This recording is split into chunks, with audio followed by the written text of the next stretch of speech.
네, 장문해 보겠습니다. 오늘은 한국 사회에는 한부모 가정에 대한 편견이 있다라는 이 문장을 영어로 옮겨 볼 텐데요. 편견이라는 말을 어떻게 표현하면 좋을지 좀 생각을 해 보겠습니다. 일단 한부모 가정이라는 말은 single parent family 이렇게 얘기하면 되죠. 말 그대로 부모가 양쪽 중에 한 명밖에 없는 그런 가족을 얘기합니다.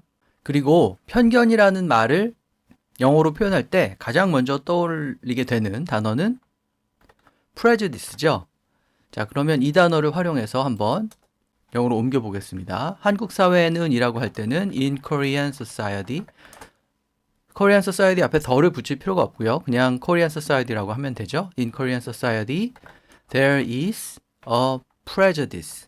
편견이 있으니까 prejudice라고 얘기를 할 수 있고요. 그 다음에 뭐뭐에 대한 편견이라고 할 때는 보통 against를 잘 붙입니다. 그래서 prejudice against single parent families. 그런 가정들에 대해서 지니고 있는 편견이니까 single parent families 이렇게 복수로 표현할 수 있겠죠.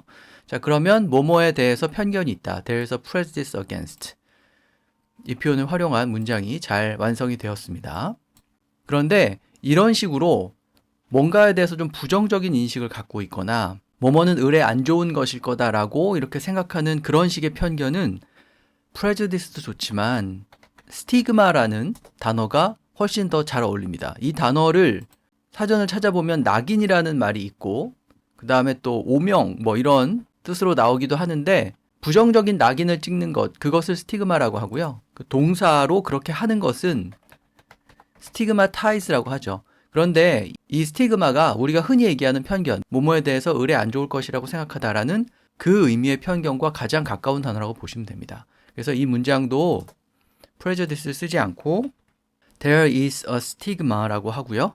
뭐뭐에 대해서 스티그마가 있다라고 할 때는 보통 스티그마를 어디에 갖다 붙인다 이렇게 얘기하기 때문에 attached to라는 표현이 잘 나오죠. 아니면 전치사 on을 쓰기도 하는데 그러니까 a stigma on 이렇게 쓰기도 하는데 a stigma attached to 이렇게 얘기하는 게 좀 더 낫겠죠. 그래서 한국 사회에는 한부모 가정에 대한 편견이 있다라는 말을 in Korean society there is a stigma attached to single parent families 이렇게 얘기할 수 있습니다. 그래서 예를 들면 장애인에 대한 편견이 있다든지 어떤 부류의 사람들에 대해서 편견이 있다든지 어떤 질환에 대해서 편견이 있다든지 이런 식의 편견을 얘기할 때는 스티그마가 더 잘 어울리는 거죠.